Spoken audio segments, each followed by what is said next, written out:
आज का जो हमारा विषय है वो है भविष्यवाणी का सेवा, भविष्यवाणी की सेवकाई का महत्व। और आज का जो विषय आप सुनने जा रहे हैं बहुत ही महत्वपूर्ण है। कल रात लगभग 10:30-11 बजे जब मैं संदेश को तैयार कर रहा था और प्रभु की आत्मा जब मुझे से बात कर रही थी और प्रकाशनों में उन बातों को ला रही थी तो मेरे आंसू बह रहे थे, मेरा मन टूटा हुआ था। बहुत ही सुंदर प्रभु बातचीत कर रहे थे। आपका तो पता नहीं आप किस अपेक्षा से यहाँ आए हैं, परंतु अब जो प्रभु बोलने जा रहे हैं ये बहुत महत्वपूर्ण बातें हैं, महत्वपूर्ण विषय है। ये साधारण बात नहीं है। पतरस ने बिल्कुल ठीक कहा था कि प्रभु तुझे छोड़ और हम कहाँ जाएं, क्योंकि जीवन की बातें तो तेरे ही पास हैं।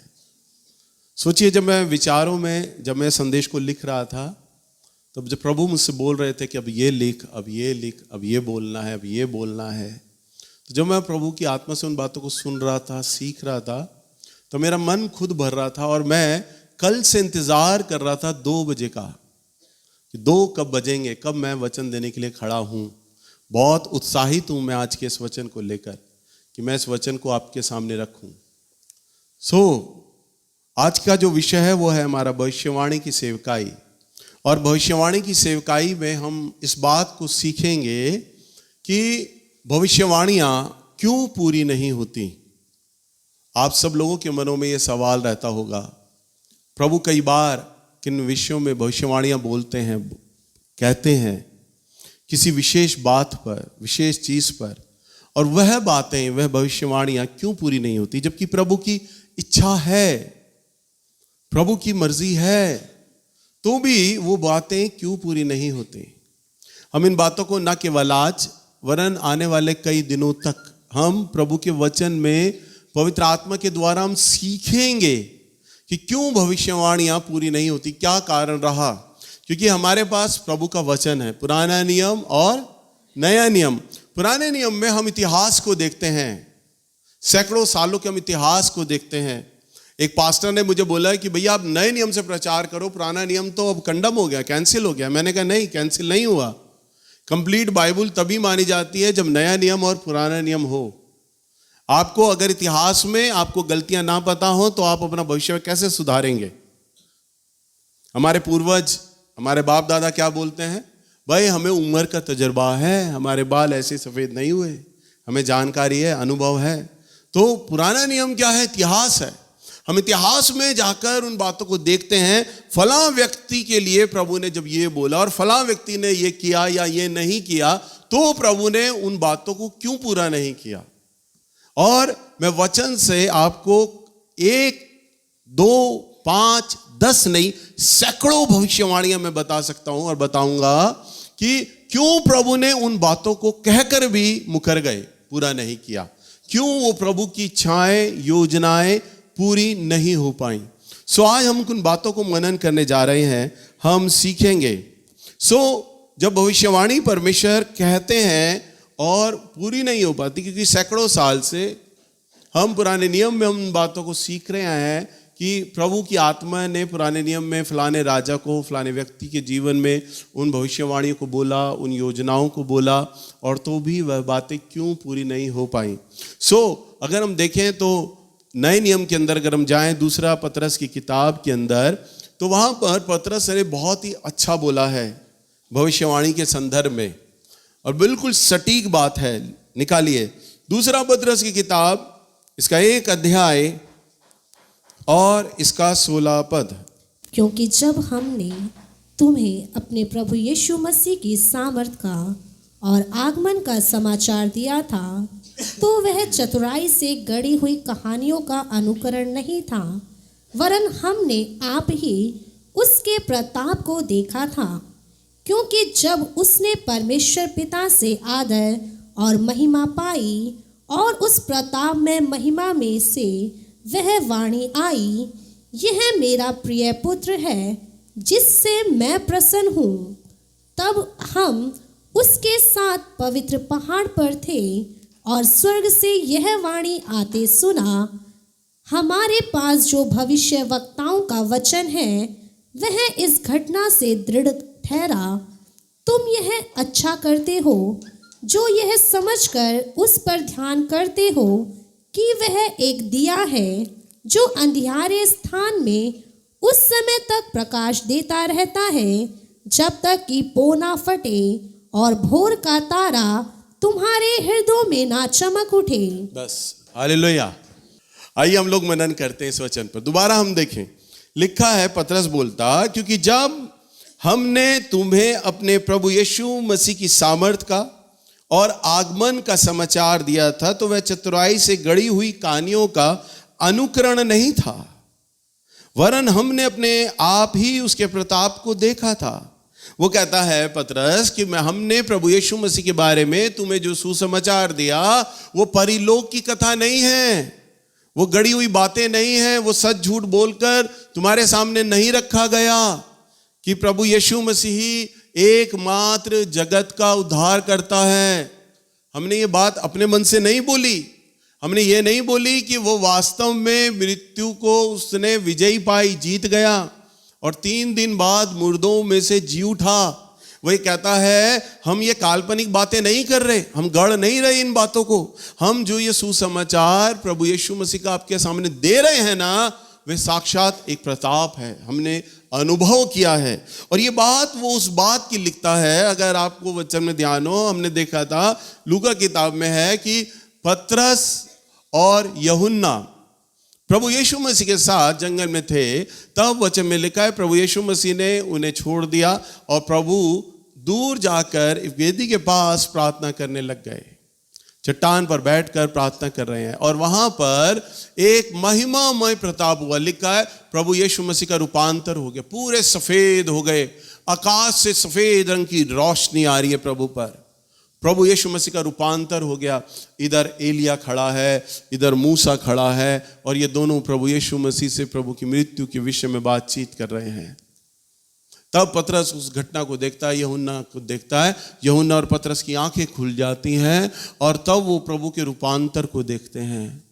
तब वो बोलते हैं प्रभु हम यहाँ 3 मंडप बनाएंगे, 3 वेदी बनाएंगे, एक आपके लिए, एक एलिया के लिए, एक मूसा के लिए। ये यादगार चिन्ह होगा कि यहाँ पर हमने इस पहाड़ पर एक स्वर्गीय अनुभूति की है। हालेलुया। और वह स्वर्गीय अनुभूति जो पतरस के संग हटी, आपने पढ़ा है ना नए नियम में ये वृत्तांत, जब पतरस और यूहन्ना के साथ हुआ, तब पतरस उस बात को लिखता है और वो बोलता है 17 पद में कि उसने परमेश्वर पिता से आदर और महिमा पाया और बोलता है हमने उसके प्रताप को देखा। हमने क्या देखा? उसके प्रताप को देखा। और लिखा है कि और यह वाणी आई कि यह मेरा प्रिय पुत्र है जिससे मैं प्रसन्न हूं। वो कहता है हमारे साथ ये अनुभव हो रहा था, आकाशवाणी हुई, परमेश्वर की आवाज को हमने साफ सुना, प्रभु का दिव्य रूपांतर हो गया। हम चेले हमेशा प्रभु से पूछा करते थे सवाल, प्रभु हमने अपने परिवार छोड़ दिया, बच्चे छोड़ दिए, हमें क्या मिलेगा? तेरे दाहिने कौन बैठेगा? क्या तू वास्तव में प्रभु है? हमें कोई चिन्ह तो दिखा। हम ना जाने अटपटी क्या बचपने वाली बातें अपने यीशु से किया करते थे। वह परमेश्वर हमारे संग चलता था, हमने उसे ना पहचाना, पर वास्तव में हमने उसके महिमामय रूप को देख लिया है। हालेलुया। और जब उसने उस महिमामय रूप को देखा, उस विषय में पतरस उस बात को लिखता है और वो कहता है तब स्वर्ग से आकाशवाणी हुई कि ये मेरा प्रिय पुत्र है। और 18वां पद में तब हम उसके साथ पवित्र पहाड़ पर थे, हाँ, और स्वर्ग से यह आकाशवाणी आते सुनी, हमारे पास जो भविष्य वक्ताओं का वचन है वह इस घटना से दृढ़ ठहरा। हाँ, वो कहता है स्वर्गदूतों से हमने ये आवाज सुनी। सैकड़ों साल से प्रभु यीशु मसीह की भविष्यवाणियां हो रही थी। हर एक नबी ने, दाऊद ने, मूसा ने और आपका यर्मिया ने, हिजकिय्याह ने, यशायाह ने, हर एक नबी ने प्रभु यीशु मसीह की भविष्यवाणियां करी थी। और प्रभु यीशु मसीह तो हमारे संग रहते थे। भविष्यवाणियां हम विश्वास करते थे कि हमारे नबियों ने ये बातें बोली हैं, वचन में बातें बोली हैं, परंतु क्या हम इस व्यक्ति के साथ जो रहते हैं कि ये सच में उद्धार करता है भी या नहीं? क्या ये हमसे कहीं झूठ तो नहीं बोल रहा? जैसा पुराने नियम में लिखा है कि सच्चे नबी भी होंगे, झूठे नबी भी होंगे, क्या ये कहीं झूठा नबी तो नहीं है? परंतु जब उसने पर्वत पर प्रभु यीशु की महिमा को देखा, हालेलुया, तब उसने ये जान लिया, नहीं, वास्तव में नबियों के द्वारा पुराने नियम में जो भविष्यवाणियां प्रभु यीशु मसीह के लिए बोली गई हैं, कही गई हैं, वास्तव में वो बातें बिल्कुल सच्ची हैं। और तब वो कहता है आगे, तुम यह अच्छा करते हो, तुम ये अच्छा करते हो। क्या करते हो? अच्छा करते हो। और जो यह समझकर उस पर ध्यान करते हो। हाँ, कहते ये अच्छा करते हो जो प्रभु यीशु मसीह पे विश्वास कर रहे हो, ध्यान कर रहे हो। और क्या? कि वह एक दिया है, कि वो एक दिया है जो अंधियारे स्थान में उस समय तक प्रकाश देता रहता है जब तक कि पो ना फटे और भोर का तारा तुम्हारे हृदयों में ना चमक उठे। बस वो अब देखो, भविष्यवाणी के लिए प्रकाशन है। वो क्या कहता है पतरस? कि एक दिया अंधियारे में चमकता है। एक दिए का काम कब तक रहता है बताओ? दिन के समय कोई जलाता है उसे? हैं? दिन के समय कोई जलाता है? जो दिए का काम कब रहता है? अंधियारे में। परंतु जैसे ही सुबह होती है लोग फूंक मार देते हैं, अब तेरा काम खत्म, अब रोशनी निकल आई है, काम खत्म। परंतु जब तक अंधियारा है दिए को जलाना होगा, दिया जलता रहेगा। उसी प्रकार से अंधकार यानी हमें सब कुछ आत्मिक जगत में ना हर एक चीज धुंधली है। हर एक चीज क्या है? धुंधली है, हमें नहीं मालूम। परंतु एक दिए के समान एक जो रोशनी है ना, वो रोशनी है भविष्यवाणी। रोशनी क्या है? भविष्यवाणी। उदाहरण के लिए प्रभु ने हमारे चर्च के लिए बोला है कि मैं इस वर्ष तुम्हारा चर्च बनाना शुरू कर दूंगा। किस जगह बनेगा अभी मुझे नहीं मालूम, कितना पैसा लगेगा मुझे नहीं मालूम, कौन बनवाएगा, कहां से बनवाएगा मुझे नहीं मालूम, कुछ नहीं मालूम। परंतु ये मालूम है, भविष्यवाणी है मेरे पास कि चर्च प्रभु ने बनवाना है। ये प्रभु ने मेरे साथ प्रॉमिस किया, वायदा किया है, भविष्यवाणी है। अब मेरे सामने तो आत्मिक अंधियारा है, कुछ प्रकट में नहीं है, न जमीन प्रकट में है, न पैसा प्रकट में है, परंतु मेरे पास भविष्यवाणी की वो लौ है जो मुझे जलाए हुए है। हालेलुया। मेरे अंधियारे मन को क्या कर रही है? प्रकाश दे रही है। मुझे भरोसा है किस पर? भविष्यवाणी पर। प्रभु ने बोला है और वो बात पूरा करना जानता है। करोड़ों रुपए कहां से आएगा मुझे नहीं मालूम, कौन बनवाएगा मुझे नहीं मालूम, कैसे बनेगा मुझे नहीं मालूम, क्या जगह होगी मुझे नहीं मालूम, परंतु मेरे पास भविष्यवाणी है। तो मेरे सामने सब कुछ धुंधला है, अंधियारा है, मुझे कुछ दिखाई नहीं दे रहा, परंतु मेरे पास एक भविष्यवाणी का लौ है और ये जल रहा है। और पतरस कहता है कि जो अंधियारे स्थान में उस समय तक प्रकाश देता है जब तक पौ ना फटे, यानी जब तक सुबह ना हो जब तक वो प्रकाश देता रहता है, और भोर का तारा तुम्हारे हृदयों में ना चमक उठे। भोर का तारा, मॉर्निंग स्टार, किसको बताया? प्रभु यीशु मसीह को, बाइबल के अंदर नए नियम में। और हम इसको अगर भौतिकवाद में भी समझें कि जब सुबह उठती है, सुबह आती है, तब दिए का काम समाप्त हो जाता है। और सुबह आ गई, सूरज की जैसी पहली किरण आई ना, तो दिया अंधेरा खत्म।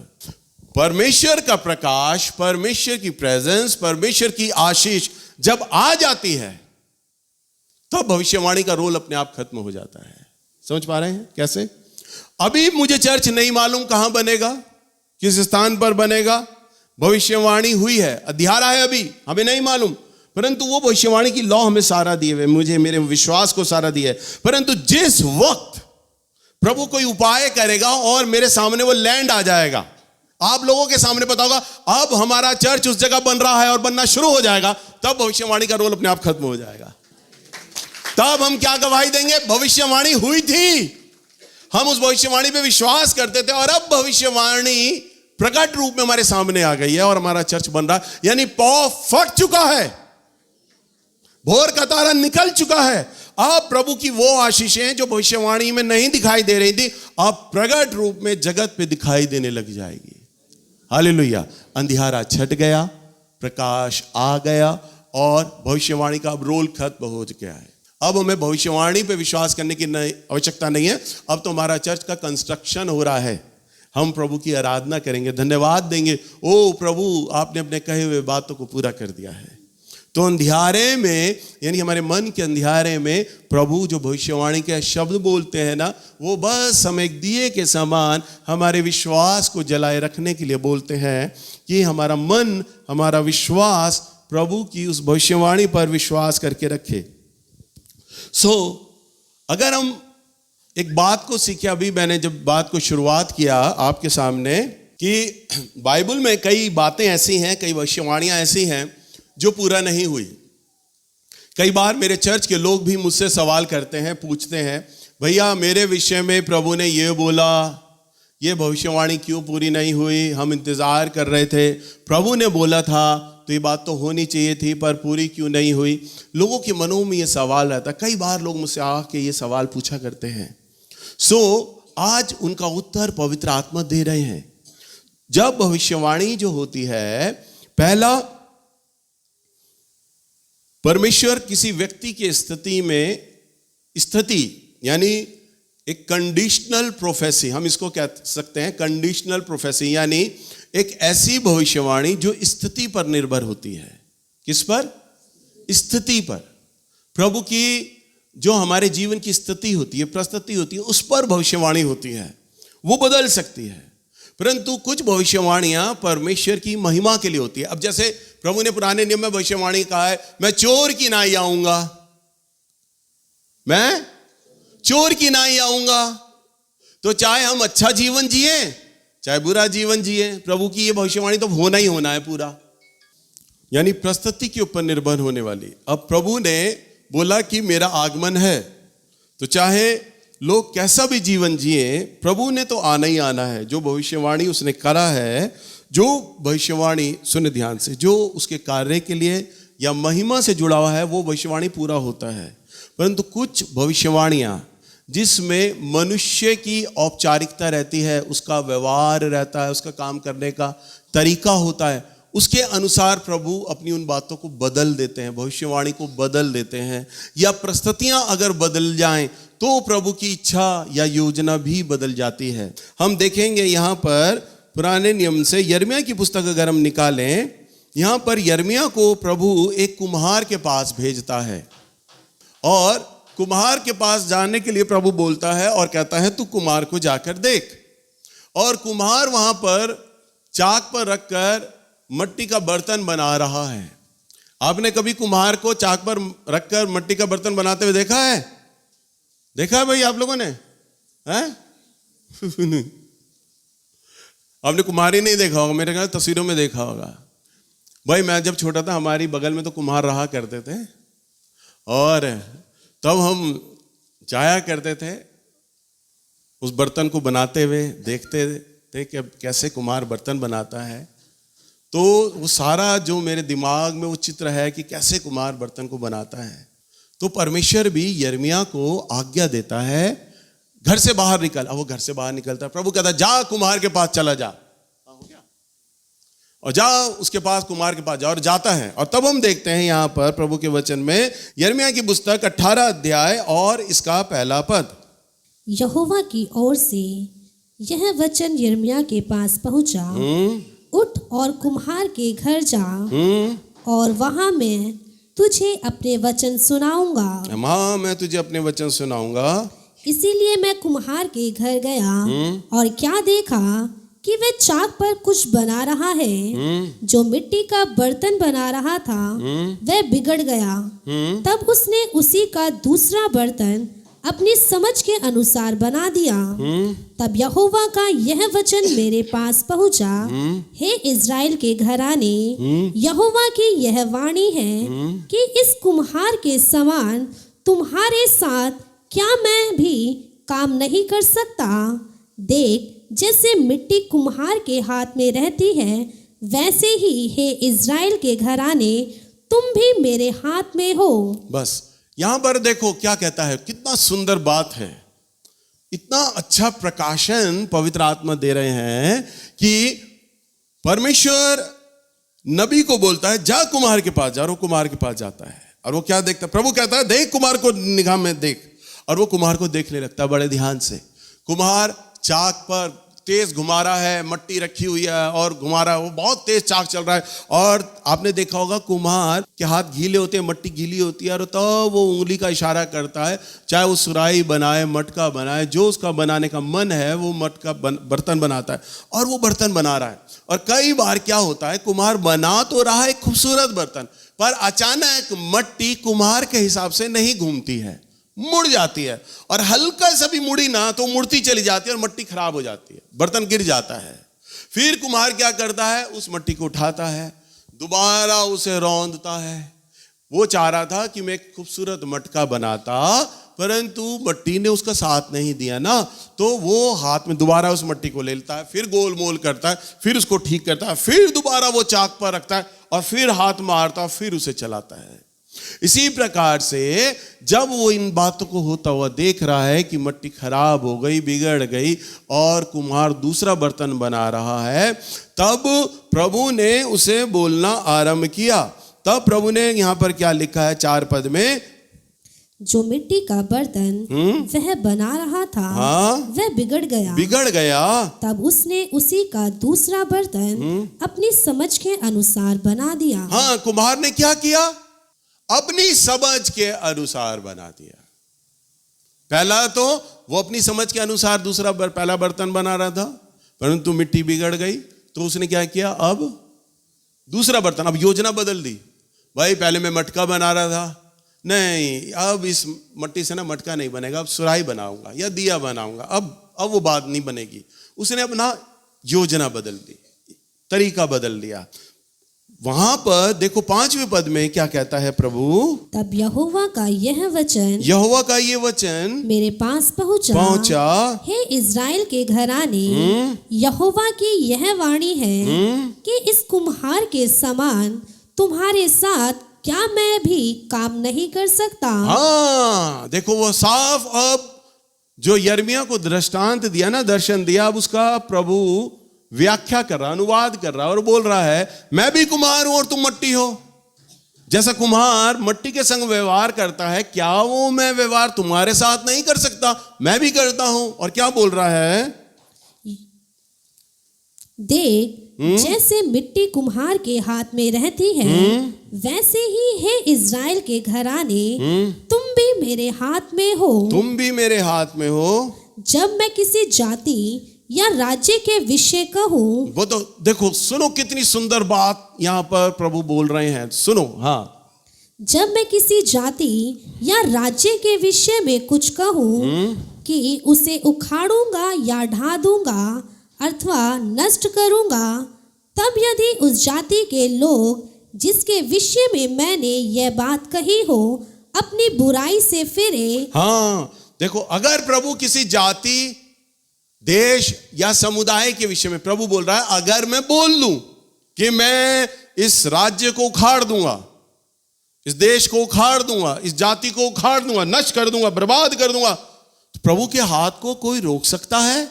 अब प्रभु के मन में है मैंने इस देश को या इस जाति को उखाड़ देना, बर्बाद करना है, तो वो ये बात किसके द्वारा बोलेगा? अपने नबियों के द्वारा। फिर उसके जो नबी होंगे वो जाकर बोलेंगे, अब ये देश, ये जगह, ये चीजें तुम्हारे सामने सब नष्ट हो जाएंगी, ये प्रभु बोल रहा है। परंतु वो क्या कहता है यहां पर कि ये बातें जो अगर मैं किसी राज्य, किसी देश के लिए बोलूं, अगर वो क्या करें, लिखा है क्या आगे, कि वे अपनी बुराई से फिरे, कि वे अपनी बुराई से फिरे, तो मैं उस विपत्ति के विषय जो मैंने उन पर डालने की ठानी हो पछताऊंगा। हाँ, देखो कितनी सुंदर बात है। प्रभु कहता है अगर मैं उस देश, उस राज्य को उखाड़ने जा रहा हूं, अगर वो बुराई से फिर गए ना, तो मैं पछताऊंगा। तो मैं किस विषय में पछताऊंगा? कि जो मैंने सोचा था, जो मैंने योजना बनाई थी बर्बाद करने की, अरे ये तो बदल गए, इन्हें तो पापों की क्षमा मांग ली, और मैं तो पापों को क्षमा करने वाला ईश्वर हूं, अब मुझे अपनी योजना बदल लेनी पड़ेगी। यानी क्या हुआ? मैंने आपको क्या कहा? परमेश्वर मनुष्य के व्यवहार के द्वारा या परिस्थिति के बदलने के द्वारा परमेश्वर अपनी योजना बदल देता है। एक ऐसे समुदाय के लिए जो पाप के अंदर, व्यभिचार में, नशे पत्तों में, मूर्ति पूजा में जीवन बिता रही है। प्रभु उसे नष्ट करने पर है, परंतु प्रभु क्या कहता है, अगर वो बदल जाते हैं तो मैं ऐसा कहकर पछताऊंगा। क्या करूंगा बताओ। मनुष्य, हमारा प्रभु इतना प्यारा परमेश्वर है ना, उसमें ईगो नहीं है जरा भी। हम जितने भी लोग यहां पर है ना, अपनी गलती को नहीं मानते, हमारे अंदर अहम होता है, ईगो होता है। मैं आपके सामने खड़ा हूं, हो सकता है मैं भी अपनी कभी गलती को ना मानूं, ईगो रहेगा, परंतु हमारे प्रभु में ईगो ही नहीं है। वो क्या कहता है, साफ अपनी बात को स्वीकार कर, भाई मैं गलती पर हूं, मैं पछता रहा हूं, मैंने गलत योजना बना ली उन लोगों के लिए, वो तो फिर गए बुराई से, पछता रहा है। आप में से कोई आकर ये बोलता है मैं पछताया अपनी गलती से? कभी आप प्रभु के संग बैठे? कई लोग मेरे पास आकर बोलते भैया हमारे जीवन में भविष्यवाणी नहीं हुई, हमने तो भेंट भी डाला था, 100 डाला था, 50 डाला था, हमने तो सेमिनार में रजिस्ट्रेशन भी दिया था, हम तो 3 दिन आए थे, हम तो भूखे भी रहे थे, पर भविष्यवाणी क्यों पूरी नहीं हुई? आपने कभी ये बोला कि मैं पछताया अपनी उन कमियों से, अपनी उन गलतियों से? परंतु नहीं, आपका तो अहम बना है, आपका तो ईगो बना है, वह है ना, मैं झुकेगा नहीं। तो आपके अंदर तो वो आदत है, मैं झुकेगा नहीं।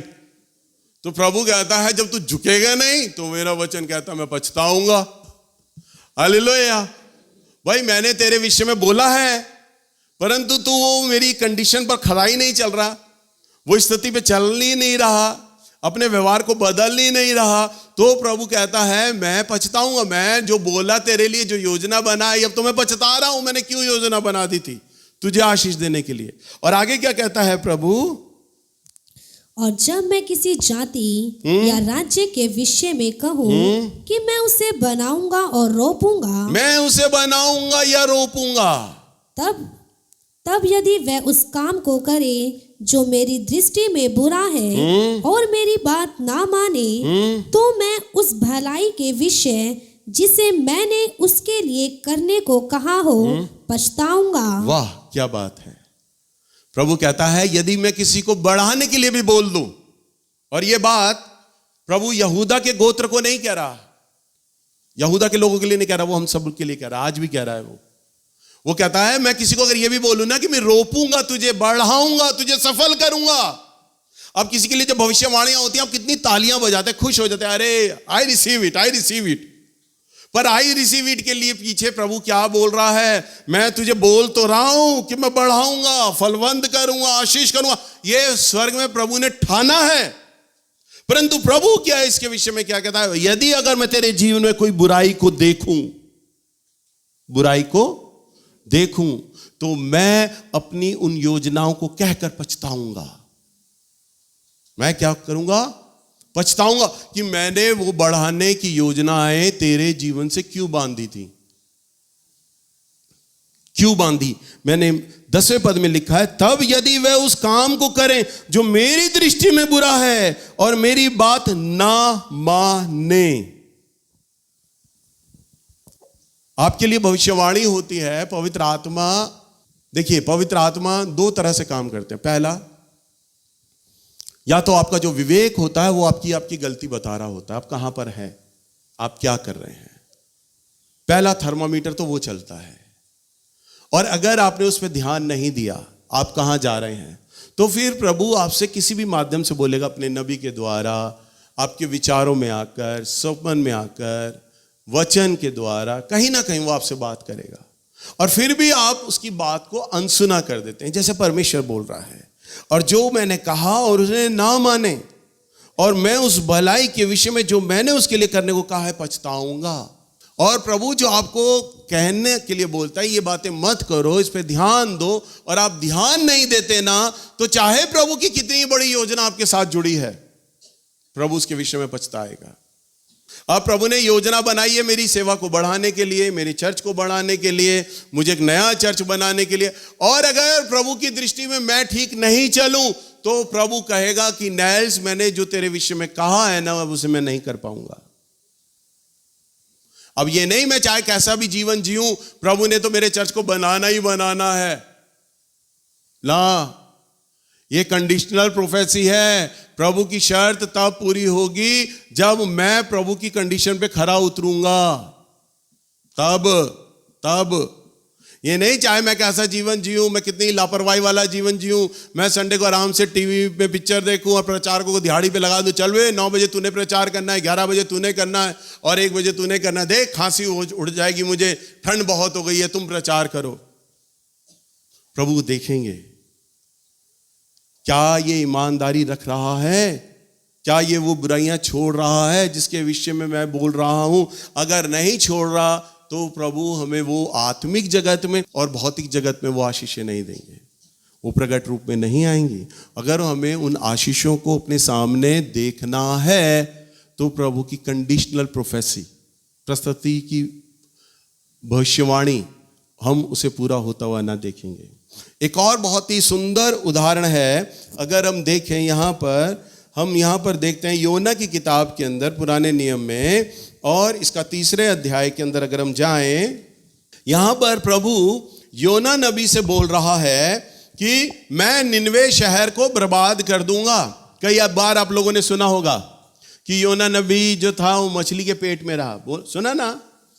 तो प्रभु ने पहले ही प्री प्लान है, प्रभु का योजना में है, निनवे बर्बाद होना है, निनवे को मैं उलट दूंगा 40 दिन के बाद, खराब हो जाएगा, छोटे से छोटा नवजात बच्चा, जवान, बूढ़ा बूढ़ी सब मरेंगे, मर जाएगा, जादू प्रचार कर जाके निनवे में। योजना है परमेश्वर की, बोल रहा है प्रभु मैं बर्बाद कर दूंगा। और योना भी प्रॉफिट है, नबी है, वो जा रहा है और जाकर वो प्रचार कर रहा है वहां पर। और मालूम है एक खासियत, योना क्यों नहीं गया था निनवे, मालूम है? योना निनवे क्यों नहीं जा रहा था, मालूम है आपको? माफ तो करने वाला परमेश्वर है, मालूम है? क्योंकि एक बार प्रभु ने यशाया को भी भेजा था और निनवे को बर्बाद नहीं किया। यशाया को मुंह की कहानी पड़ी, मैंने भविष्यवाणी करी और पूरी नहीं हुई। प्रभु ने नेमिया को भेजा था, तू भी जा, बर्बाद कर दूंगा। और नेमिया क्या, उसने भी भविष्यवाणी करी, निनवे बर्बाद नहीं हुआ। यशाया कह रहा था प्रभु मैं भी प्रॉफिट हूं, इज्जत मेरी भी है, मैंने बोला आपने बर्बाद करना नहीं है और मेरी बात झूठी पड़ जाएगी, मैं ना अपनी आंखों में नजरें मिला पाऊंगा ना लोगों से नजरें मिला पाऊंगा। आज लोग मेरी इज्जत करते हैं, नबी है नबी है नबी है। प्रभु नेमिया भी गया था निनवे, आपने बर्बाद नहीं किया। यशाया भी गया था, आपने बर्बाद नहीं किया। प्रभु आप बदल जाते हो, आप दयावान तो परमेश्वर हो, प्यार करने वाले प्रभु हो, आप योजनाओं से पलटने वाले प्रभु हो, आप तो कंडीशन पे चलने वाले परमेश्वर हो। आप स्थिति बदलती है, आप भी बदल जाते हो प्रभु। मैं नहीं जाऊंगा प्रभु पर, और वो नाव में जाके सो गया। परंतु प्रभु ने कहा बेटा तूने जाना है, और प्रभु ने उसे भेजा। हम देखते हैं बड़ी मछली के पेट में 3 दिन रहा और निनवे गया। और जब निनवे गया ना तो वहां पर क्या लिखा है देखो, निनवे के अंदर यहां पर प्रभु ने जब उसे बोला, हाँ पढ़ो बेटा, 3 अध्याय और इसका 4 पद। योना ने नगर में प्रवेश करके 1 दिन की यात्रा पूरी की और यह प्रचार करता गया, अब से 40 दिन के बीतने पर निनवे उलट दिया जाएगा। हाँ देखो, मैं कई बार जब प्रचार करता हूं ना, तो मैं प्रचार करने से पहले, मैंने कई बार आपको बताया, मैंने वो मूवी देखता हूं, उस मूवी में सारी चीज डिटेल में आ जाती है। मैंने योना की है ना नबी के ऊपर वो पिक्चर देखी कि निनवे में कैसे वो प्रचार किया। अब योना जाता है नगर में, और नगर में पहले दिन जाता है, सब लोग अपना अपना काम कर रहे हैं, दुकानदार दुकान चला रहे हैं, चरवाहे घोड़े अपना घोड़ा लेके जा रहे हैं, सेना अपने जा रही है। वो खड़ा हो गया एक मैदान में और जोर जोर से चिल्ला रहा है, परमेश्वर 40 दिन बाद इस जगह को पलट देगा, मन फिराओ, पाप से मन फिराओ, परमेश्वर पलट देगा। वो प्रचार कर रहा है, लोग यूं देख रहे हैं बेवकूफ है कोई, और देखकर चले गए। जैसे कई बार हम सड़कों पे किसी पागल आदमी को नहीं देखते, पागल आदमी बोल रहा है, चिल्ला रहा है, अब बस हम 1 मिनट सेकंड रुकते हैं, क्या हो गया इसके साथ, अच्छा पागल है, हम कह के चले जाते हैं, है ना। उस पिक्चर में भी ऐसे ही हो रहा, ऐसा लग रहा है जैसे मानो योना को सब है ना पागल समझ रहे, प्रचार कर रहा, परंतु उसके प्रचार पर कोई ध्यान ही नहीं दे रहा। और यहां पर प्रभु ने क्या आज्ञा दी, ऐसा शहर जिसमें प्रभु के वचन पे मन लगाने के लिए कोई भी व्यक्ति नहीं है, भविष्य वक्ता है, प्रॉफिट खड़ा है, नबी खड़ा है और प्रभु की इच्छा रख रहा है, कोई गंभीर ही नहीं है। और प्रभु ये बोल रहे हैं 40 दिन बाद अब निनवे उलट दिया जाएगा, अब कोई बातचीत की कोई गुंजाइश ही नहीं है। अगर मान लो प्रभु आप में से किसी को कहे कि अब मैं तेरे प्राण लेने पर हूं किसी नबी के द्वारा, अब मान लो नवीन भैया ही आ जाए यहां पर और नवीन भैया ही बोले मैं वी नाम देख रहा हूं और विमल देख रहा हूं, विमल प्रभु कह रहा है 40 दिन बाद तू मर जाएगा, तो बेटा तेरी हालत क्या होगी? ऑन द स्पॉट मर जाऊंगा। भाई नबी ने बोला अब तो ये बात होना ही होना है ना? कैमरा चलाना, नाचना, गाना सब भूल गया है? अब दिन गिरेगा 39वां दिन, 38वां दिन, 37वां दिन, ऐसे ही होगा। अब योना नबी भी ऐसे ही कर रहा था वहां पर। अब मरने वाले वो बड़ा खुश, अब ये मरेंगे सब, प्रभु ने बोला है मैं प्रचार कर रहा हूं, अब मरेंगे। अब वो दिन गिनता है, आज 39वां दिन बचा है आपके लिए, आज 38वां दिन बचा है आपके लिए, रोज एक एक दिन को घटाता जा रहा, आज 37वां दिन बचा है आपके लिए, कोई ध्यान नहीं देता, आज 7वां दिन बचा है। अब 7वां दिन जब आने लगा ना तो लोग आकर वचन को सुनने लगे। रोज बोलता है ये सुन तो ले क्या कह रहा है। 7वां दिन आया, 6वां दिन आया, 5वां दिन आया और ये बात राजा के कानों तक पहुंची। एक व्यक्ति आया है, अपने आप को नबी कह रहा है और वो बोल रहा है कि 40 दिन बाद निनवे उलट दिया जाएगा। और राजा के पास खबर आती है, मंत्री लोग बताते हैं वो 5 दिन कह रहा है, 5 दिन बाद ये शहर उलट दिया जाएगा। और वो राजा सुनता है मेरे मासूम बच्चे, मेरी प्रजा बर्बाद हो जाएगी, नबी बोल रहा है आकर हाओ हम उपवास करेंगे। और पूरे नगर में ढिंडोरा पिटवा देता है, जानवरों को भूखा रखो, तुम भी मत खाओ, मैं भी नहीं खाऊंगा, मेरी रानी भी नहीं खाएगी, सब उपवास करो। और सारे के सारे मैदान में उतर आते हैं और उपवास करने लग जाते हैं और वो रो रो कर प्रार्थना कर रहे हैं, हे प्रभु हमें माफ कर दे। और योना नबी क्या कर रहा था? काउंटडाउन गिन रहा था, 4 दिन रह गए भविष्यवाणी को पूरा होने में, 3 दिन रह गए, दूसरा दिन रह गया, 1 दिन और अब समय खत्म, अब तुम मरोगे। और वो सब लोग आंखें बंद कर रहे होते हैं और योना आकाश पर देख रहा होता, अब आग आएगी और इन्हें भस्म कर देगी। कोई आग नहीं आती। योना का मन टूट जाता है। वो घड़ी समाप्त हो जाती है जिस घड़ी उनकी आखिरी थी। राजा आंख खोलता है, सब लोग आंख खोलते हैं, हम जिंदा हैं, हम नहीं मरे। हालेलुया। वो चकरा जाते हैं और योना को सबसे ज्यादा गुस्सा आता है, मैंने भविष्यवाणी करी, मैंने। प्रभु ये क्या करते हो? मछली के पेट में मुझे 3 दिन रखा था, मैं इसी मारे तो आ नहीं रहा था, मुझे मालूम है भविष्यवाणी को पूरा ही नहीं करेंगे। आपने नेमिया के साथ भी यही किया था, यशाया के साथ भी किया, मेरे साथ भी फिर वही इतिहास आपने दोहरा दिया। कहा आप पलट गए, आपने मारा ही नहीं इन लोगों को। नाराज हो जाता है, प्रभु से गिड़गिड़ाता है और वो मनी मन में कहता है अब मैं ना अपनी नजर में खड़ा होने लायक रह गया और ना मैं लोगों के सामने खड़ा होने रह गया, मैं भविष्यवक्ता कहलाने लायक ही नहीं हूं। वो निर्जन जगह, एक अलग जगह, एक जंगल में चला जाता है। वो सोचता मैं राजा को कैसे मुंह दिखाऊं, लोगों को कैसे मुंह दिखाऊं। राजा तो कहेगा अरे तू पागल है, झूठ बोल रहा था, झूठी भविष्यवाणी करता है, हमने रोजे रख लिए, यहाँ उपवास कर रहे हैं और तू तो झूठ बोल रहा था। नबी ये सोचकर रोने लगता है। और यहां पर हम देखते हैं, यहां पर योना नबी की किताब 3 अध्याय और 6 पढ़ो, यहां पर जो उपवास करते हैं। यहां पर तब यह समाचार निनवे के राजा के कान में पहुंचा और उसने सिंहासन पर से उठ अपने राजकीय वस्त्र उतार कर टाट ओढ़ लिया और राख पर बैठ गया। तब राजा ने प्रधानों से सम्मति लेकर, अब बताओ, देखो देखो देखो देखो, रुको रुको रुको, यहां पे क्या लिखा है? राजा ने क्या किया? अपने वस्त्र उतार दिए, टाट ओढ़ लिया और राख पर बैठ गया। राजा है, महंगे कपड़े, रेशमी कपड़े उतार लिया, टाट ओढ़ लिया। टाट पता टाट क्या होता है? ये तो टाट ही नहीं मालूम इन्हें तो। ये तो केजरीवाल के स्कूल में जाते हैं ना, बेंच वाले स्कूल में। हम तो टाट वाले स्कूल में बैठे हैं, सरकारी स्कूल। टाट में बैठते थे, चुभता था। टाट की वो रस्सी का लपेट दे रहे होते थे, पाड़े गिनते थे, 2 एकम 2, 2 दूनी 4, 2 3 6। हमने तो टाट ही नहीं देखा। अरे चुभता है, सख्त होता है। योना राजा को जब वचन सुनाता है, राजा ने राजकीय वस्त्र उतारा और टाट ओढ़ा। आपने कभी टाट ओढ़ के उपवास किया है? और लिखा राख पर बैठ गया। राख पर बैठे कभी? ये दोनों चीजें मालूम है क्या दिखाती हैं? दीनता, नम्रता, टाट ओढ़ने लेना, अपने आप को बिल्कुल डाउन कर देना।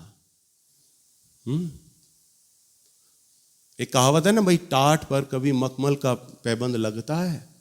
दोनों चीजें मैच ही नहीं करती। टाट बिल्कुल डाउन, टाट ओढ़ने का मतलब है प्रभु देख मैं तेरे लिए बिल्कुल झुक गया हूं, नीचे आ गया, डाउन हो गया हूं, दीन और नम्र हो गया हूं प्रभु, कुचलावा हो गया हूं, कुचल दे बस मुझे। राख पर बैठ गया, राख का कोई वजूद ही नहीं है, वो वहां बैठ गया। मैं ऐसा, मेरा ऐसा जीवन है प्रभु, ऐसा जीवन है, राख वाला जीवन है। वो कहता है मैं दीन और नम्र हो गया। राजा सिंहासन से उतर गया, टाट ओढ़ लिया और राख पर बैठ गया। और क्या लिखा है आगे?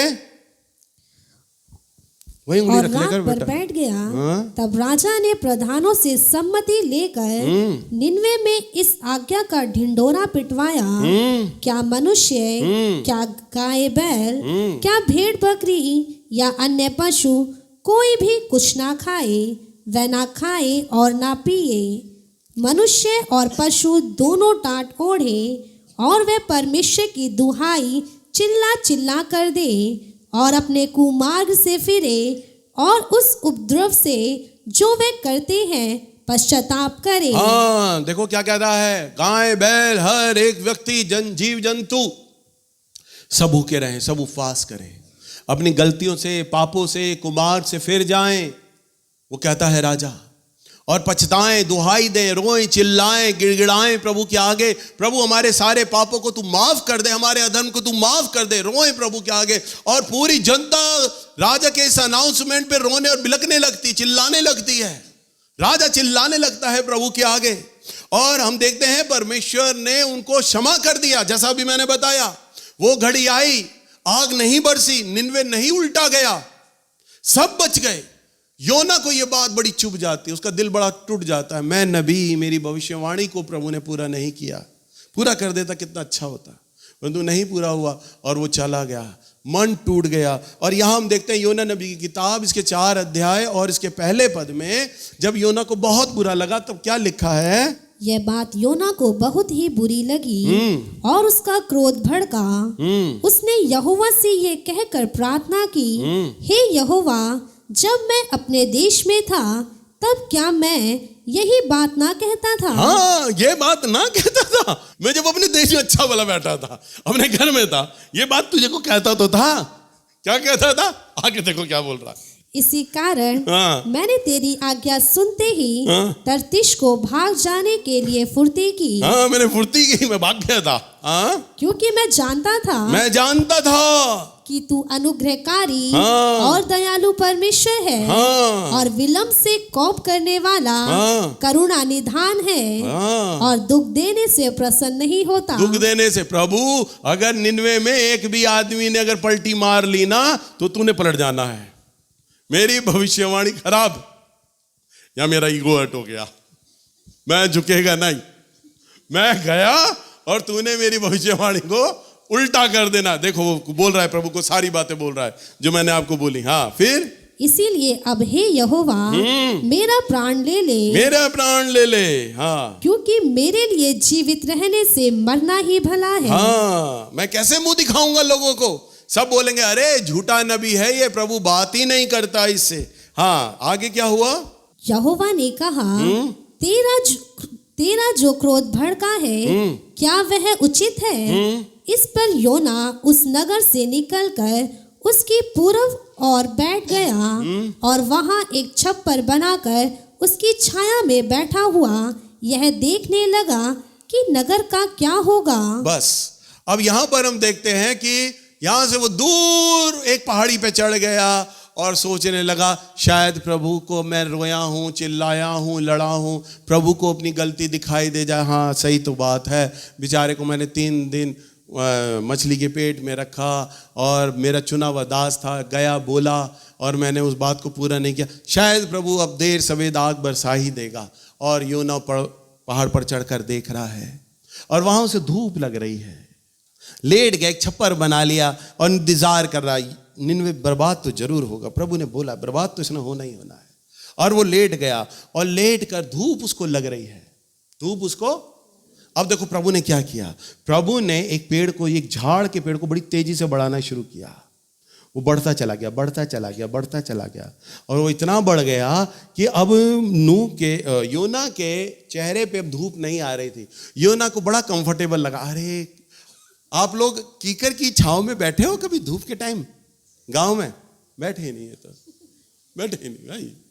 अरे हम ढका के रहने वाले हैं, कीकर की छांव के नीचे क्या एसी कूलर सब फेल होता था। हम उसके नीचे जब कंचे खेला करते थे, क्या मस्त टाइम था। कोई लौटा दे मेरे दिन बीते हुए दिन भैया, हालेलुया। हैं? पेड़ के नीचे धूप भी पड़ रही है चिलचिलाती हुई, पर कीकर की छांव सारी धूप को दबा दिया करती थी, छाया आती थी। योना को भी ऐसे ही लग रहा है। पेड़ आ गया, धूप है तेज, पर अब उसकी आंखों पे नहीं पड़ रही, चेहरे पे नहीं पड़ रही। उसे बड़ा मस्त लग रहा है, बड़ा अच्छा पेड़ है, सही जगह पर मैं प्रॉफिट हूं, नबी हूं। प्रभु को मालूम था धूप लग रही है मेरे चेहरे पे, प्रभु ने बढ़ा दिया इसे। खुश है वो, प्रभु को चिंता है मेरी, और वो देख रहा है। अब वो सो गया, रात हो गई, सो गया। सुबह उठा, सुबह उठकर फिर धूप लगने उसके आंख पे लगी। उसने निगाह उसके वही पेड़ पे गई, वो झाड़ पर। अभी झाड़ तो कल था, उसकी वजह से धूप नहीं आ रही थी। देखा, अरे झाड़ तो सूख गया। झाड़ क्या हुआ? सूख गया। उसका मन डूब गया, झाड़ क्यों सूख गया? प्रभु ने बढ़ाया था मेरे लिए, मैं नबी, मेरे चेहरे पे धूप आ रही थी, अच्छा भला झाड़ प्रभु ने बढ़ा दिया था, क्यों सुखा दिया इसे? धूप छाया आ रही थी, क्यों सुखा दिया? उसके मन में शिकायत आ गई प्रभु को लेके। हमारे मनों में भी बड़ी जल्दी शिकायतें आ जाती है ना, छोटी छोटी चीजों के लिए। प्रभु अगर घोड़ा गाड़ी पे ना चलाए, कहीं पैदल चला दे तो शिकायत है। तो ऐसे ही योना को चिंता हो गई। और क्या हुआ 10वें पद में? 10वें पद में देखो प्रभु क्या कहता है योना को। तब यहोवा ने कहा, जिस रेन के पेड़ के लिए तूने कुछ परिश्रम नहीं किया, ना उसको बढ़ाया, जो एक ही रात में हुआ और एक ही रात में भी नष्ट हुआ, उस पर तूने तरस खाई है। हाँ, वो कहता उस पेड़ की तुझे चिंता है जिसे ना तूने बोया, ना सींचा, ना पानी दिया। एक ही रात में उगा, तुझे छाए से बचाया, और एक ही रात आई उसमें सूख भी गया। तुझे उसकी तो चिंता हो रही है, उस पेड़ की। और आगे क्या कहता है प्रभु? फिर यह बड़ा नगर निन्वे, जिसमें 1,20,000 से अधिक मनुष्य हैं। प्रभु कहता अब ये एक बड़ा नगर निन्वे, जिसमें 1,20,000 से अधिक मनुष्य हैं, जो अपने दाहिने बाएं हाथों का भेद नहीं पहचानते, जो अपनी गलतियों को ठीक से पहचानते भी नहीं है, और बहुत से घरेलू पशु भी उसमें रहते हैं। हाँ, तो क्या मैं उस पर तरस ना खाऊं? तो क्या मैं उस पर तरस ना खाऊं? प्रभु कहता है तुझे तरस आ रहा है एक झाड़ पर, एक पेड़ पर, जिसे ना तूने उगाया ना बोया, तुझे उसकी चिंता है। तू सोच, क्या मुझे 1,20,000 की चिंता नहीं है? मैं बोल तो रहा हूं कि मैं उन्हें बर्बाद कर दूंगा, पर कर नहीं सकता, क्योंकि मैं प्यार करता हूं। हालेलुया। मैं प्यार करता हूं। 1,20,000, और खाली वो लोगों के लिए नहीं, जानवर भी देख, बेजुबान जानवर भी मर जाएंगे मेरी आंख से, प्रभु बोलता है। और तुझे अपना ईगो को सेटिस्फेक्शन करना है कि हाँ मेरा अहम ठंडा हो जाए, निन्वे बर्बाद हो जाएगा तो मैं उच्च कोटि का नबी कहलाया जाऊंगा। अरे योना ने भविष्यवाणी करी थी, निन्वे बर्बाद हो गया, इतना बड़ा नबी है ये। तू ये चाहता है? तू क्या मेरे प्यार को नहीं समझ पा रहा कि देख मैं निन्वे के लोगों से कितना प्रेम करता हूं। वो अपने कुमार्ग से फिर गए हैं, अपनी बुरी चाल से फिर गए हैं, उन्होंने सच्चा पश्चाताप कर लिया है, इसलिए अब मैं उन्हें ज्यों का त्यों लौटा रहा हूं, अब मैं बर्बाद नहीं कर रहा। तभी तो प्रभु कहता है यदि कोई ऐसी जाति जिसके लिए मैं ठान लूं, मैं योजना बना लूं कि ये अधर्म कर रहे हैं, पाप कर रहे हैं, और अब मैं इन्हें बर्बाद कर दूंगा, और वो अपने कुमार्ग से फिर जाएं, तो प्रभु कहता है तो मैं पछताऊंगा कि मैंने इनके लिए ये मारने की योजना क्यों बनाई। ये तो बदल गए, अब मैं इन्हें आशीष दूंगा। और जिन लोगों को प्रभु ने बोला, अभी हमने वचन में देखा कि जिनके लिए विषय में मैं कहूँ कि मैं रोपूंगा, बढ़ाऊंगा, उन्नत करूंगा, और वो मेरे वचन के अनुसार अपने जीवन को ना चलाएं, तो मैं अपनी योजना को क्या करूंगा, बदल लूंगा। तो हम आज इस वचन के द्वारा सीख रहे हैं कि कई बार हमारे जीवन में हम अपनी कमियों के कारण से, अपनी गलतियों के कारण से, या परमेश्वर की प्लान में हम फिट नहीं होते। जो प्रभु ने हमें हमारे जीवन से योजना बनाया है ना, हम उस योजना को फिट नहीं करते, हम उसमें बैठते नहीं हैं, प्रभु के मन अनुसार नहीं चलते, तो परमेश्वर उस योजना को बदल देता है। जैसे हमने देखा, यिर्मयाह नबी को प्रभु ने कुम्हार के सामने भेजा और क्या कहा कि कुम्हार को देख के कैसे वो बर्तन बनाता है। तो वो बर्तन बना रहा है, बर्तन बिगड़ गया, तो परमेश्वर कहता है क्या, हे यहूदा, क्या तू मेरे हाथ में मट्टी की तरह नहीं है? जैसे कुम्हार के हाथ में मट्टी है, ऐसे ही तू भी मेरे हाथ में है, और मैं अपने मन अनुसार जीवन को बदलता हूं, बनाता हूं और बिगाड़ देता हूं। हालेलुया। सो आज के वचन पर प्रभु का आशीष हो।